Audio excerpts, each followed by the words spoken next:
Hello, everyone. We are back here at the XR Summit. My name is Cureton, Senior Journalist for XR Today, and we have on yet another amazing stellar panel. We have on David A. Smith, Founder and Chief Technology Officer for Croquet, and we have on also Louise Bravo Martins, Chief Marketing Officer for KIT-AR.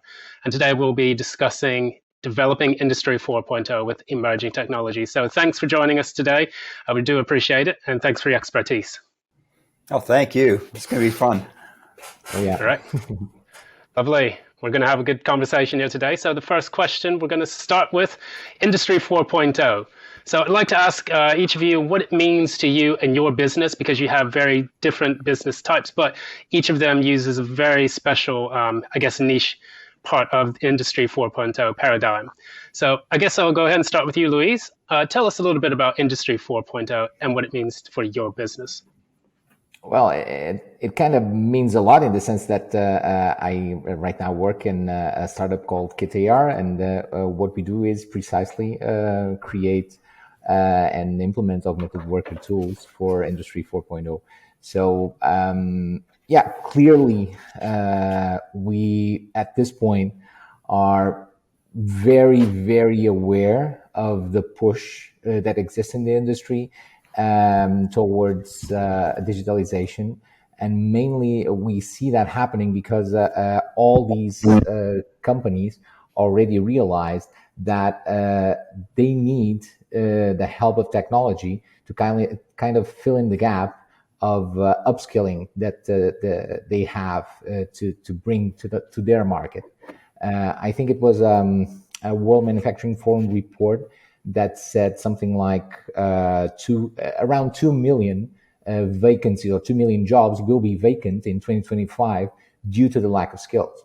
So clearly, that's something that we at KIT-AR are trying to work on by not only bringing to the shop floor, to the manufacturing shop floor, augmented reality instructions, but also an algorithm that actually checks if the procedure was well done and extracts the process and shows it to the engineering area via process mining. So all in all, it's I would say it's in our case very, very it's fundamental because it's in the genesis of the startup itself.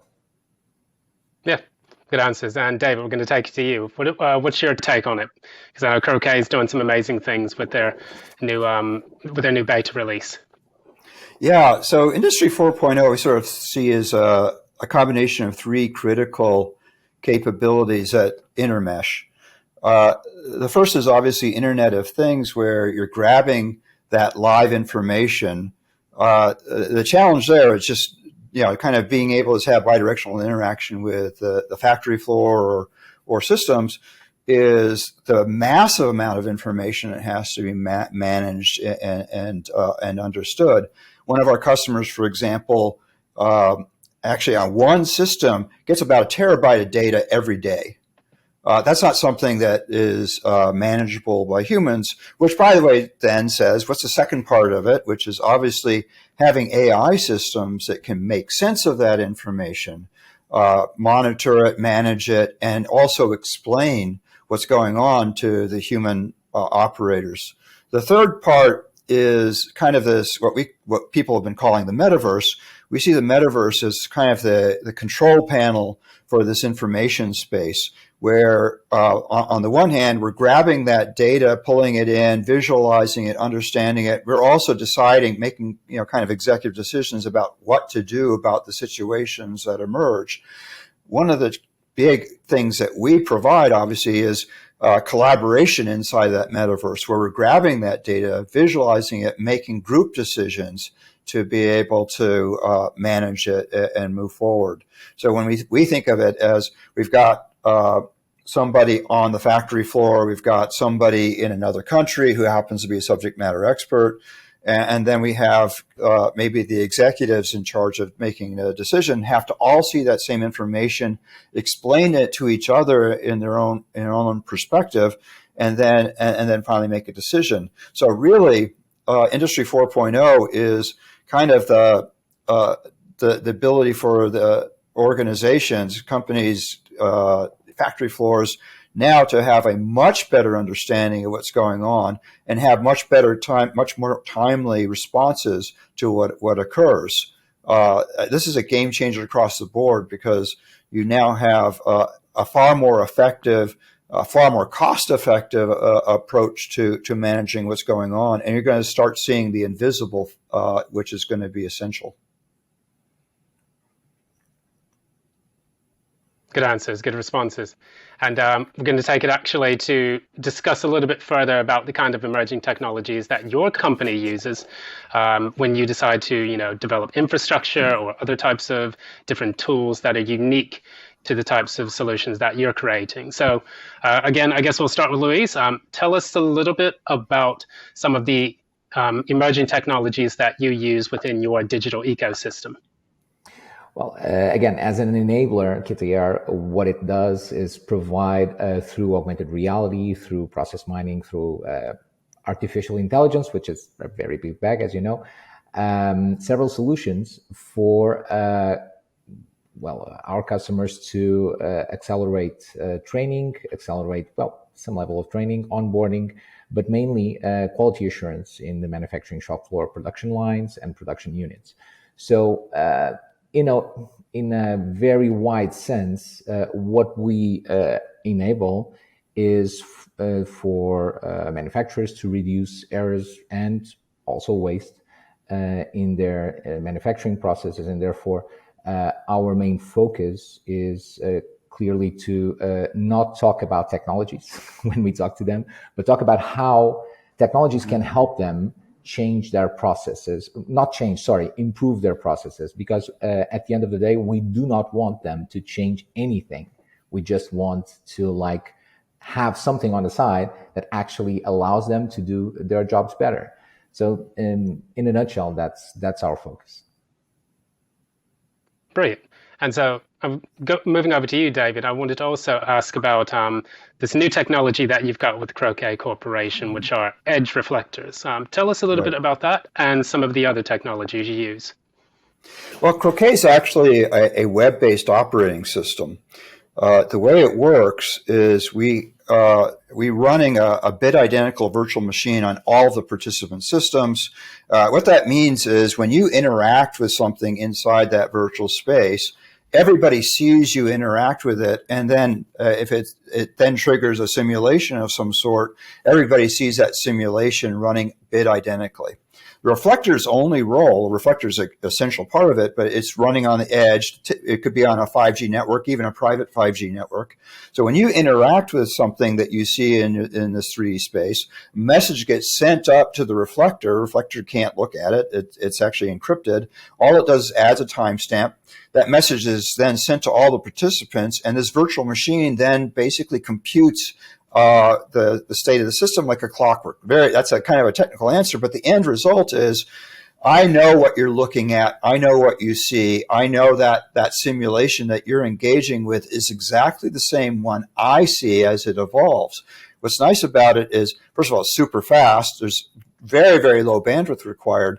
And the end result is, I have a much better understanding of what's going on in the system. I see the information and I know that you see the same thing. So we're trusting this as not just an information flow, but also as a communication platform.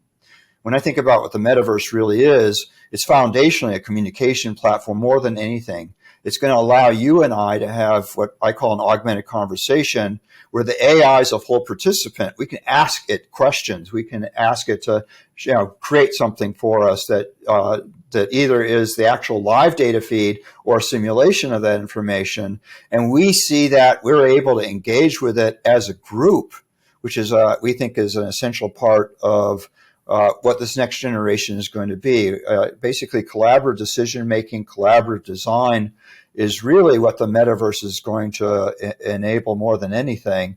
And when we think of Industry 4.0 it's going to be an essential part of that, being able to understand your systems and control those systems.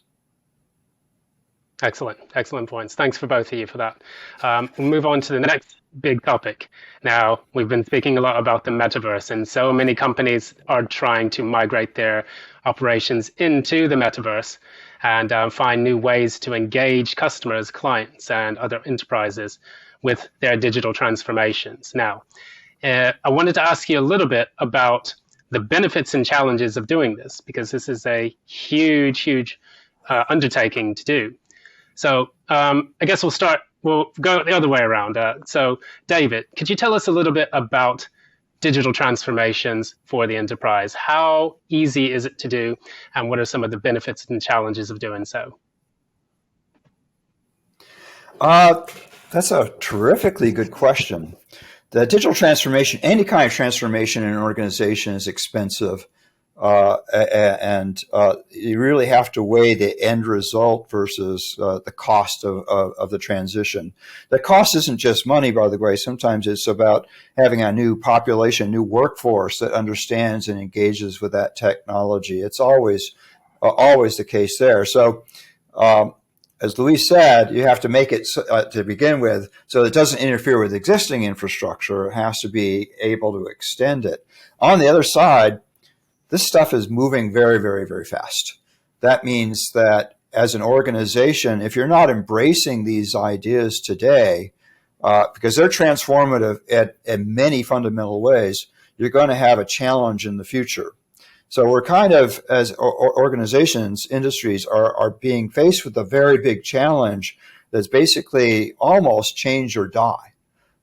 The amount of information that every organization is generating is so much greater. The amount of understanding that's required, the capabilities of the systems that they're fielding are so incredible.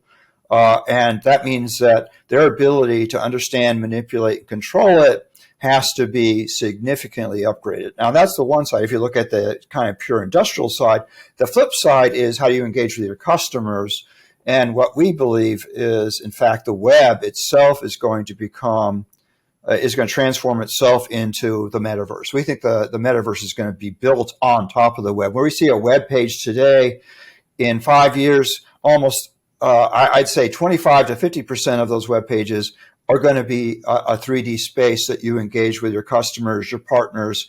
And that, by the way, that's the same technology that's going to be used to visualize your factory floor and control it. The reason for that is friction free. You can load a web page instantly.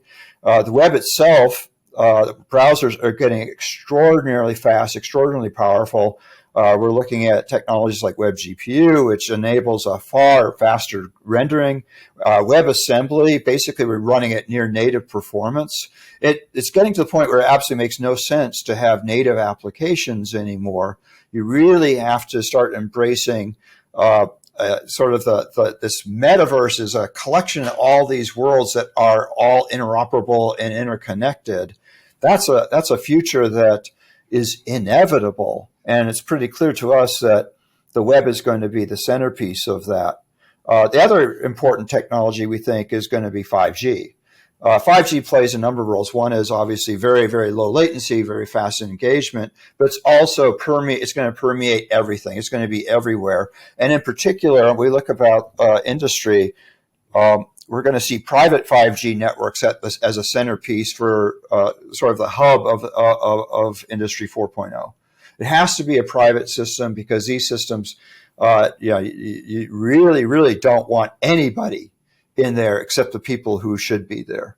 And the other thing is when you have a private system, when you think about latency, you're no longer thinking in 30 milliseconds, 20 milliseconds. You're actually, in some cases, looking at some sub-millisecond latencies with systems like that, which is going to be essential for very high-performance systems.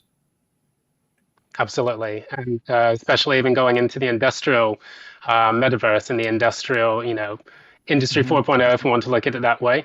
I know with Louise, you've been designing KIT-AR systems that are used by enterprises to make sure that quality assurance checks go, on the fly and are executed with very minimal, mistakes.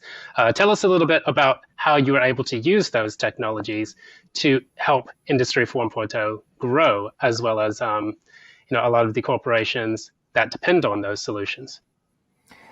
So regarding our procedures and regarding what KIT-AR does, it's pretty much straightforward. So we use headsets. In this case, could be like HoloLens or Magic Leap. And on the manufacturing shop floors, where we're talking about production level systems on the shop floor itself, we enable the workers to see step-by-step instructions, and also throughout the process have automatic checks that make sure that they didn't miss any spot. And they are then, if they do, they are then prompt with, or they are shown a message, and they can go in there and solve the little issue. So this, again, allows for the reduction of mistakes, and at the end of the day, also allows for the mistakes that nevertheless happen to, or inconformities, to then afterwards be traced back, and for continuous improvement to happen through a reporting system that we enable, that trusts, that actually allows for the engineers to view the processes through process mining. So, but again, this is how the tool itself works. It does enable a lot of automation. I do believe I have like 3 points in my head that I cannot forget from what David just said. So the first one is I'm also on the open interoperable metaverse team.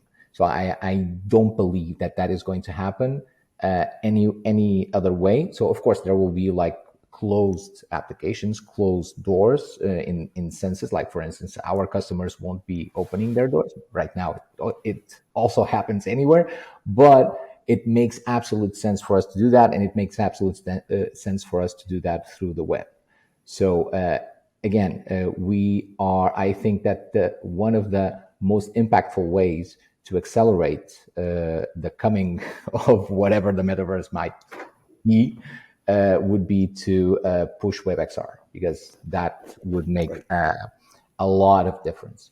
So the second thing that I wanted to share kind of relates to our experience with KIT-AR. So it has to do with the kind of customers that we deal with. We most of the times we deal with customers that are not on Industry 3.0. Sometimes they are a bit back there, and with let's say very rudimentary processes, very manual processes. So when we approach them with these technologies, our first focus and our first thought is, how can we leapfrog these guys into a place where they can actually leverage what we're bringing to them. So it's not about just digitizing, it's actually about empowering people. And again, that all boils down to people.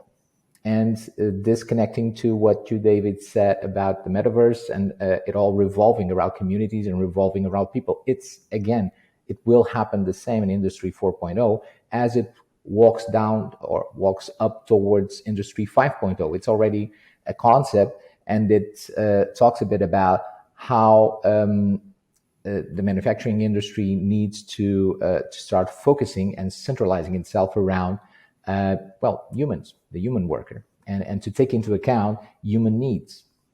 So all in all, I do believe that we are working towards that. So automation will happen, but not necessarily through robots. Well, also through robots, but not just through robots. That's also an important part that I want to share.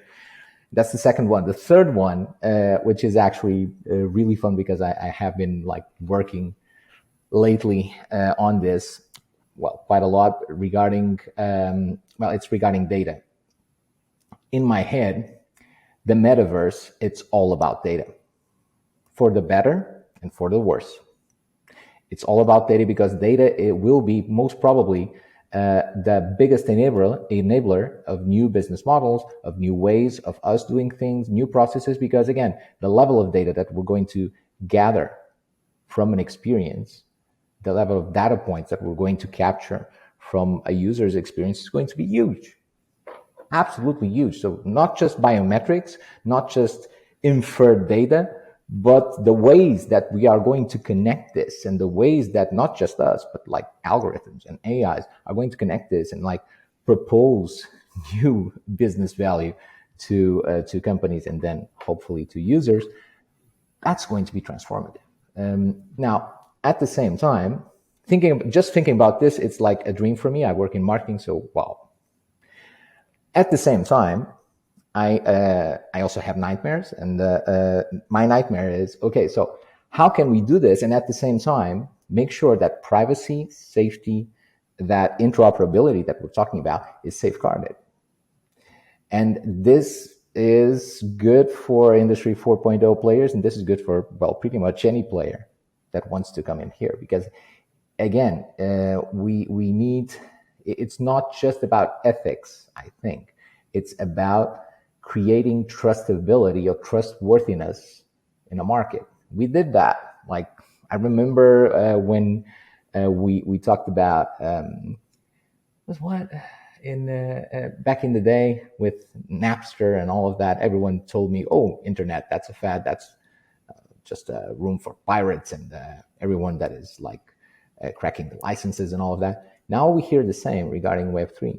So I think it's, again, trustworthiness. It's an important part to, important point for us to push forward. Excellent points from both of you. I really appreciate that. So yeah, I think that wraps up our time for today, but I really, really appreciate the time and expertise that you've contributed. Once again, we have been speaking to Mr. David A. Smith, founder and chief technology officer for Croquet. And we've also been speaking to Louise Bravo Martins, chief marketing officer for KIT-AR. Once again, my name is Damon Cureton, senior journalist for XR Today. I really do appreciate everyone coming out to the XR Summit to enjoy what Industry 4.0, the metaverse, and all the other great terms have to offer. And so if you can, please follow us at the Big XR Update hashtag if you want to find out more of what's happening on social media. Thanks so much again. Have a great day and enjoy the rest of the summit. Bye now. Cheers.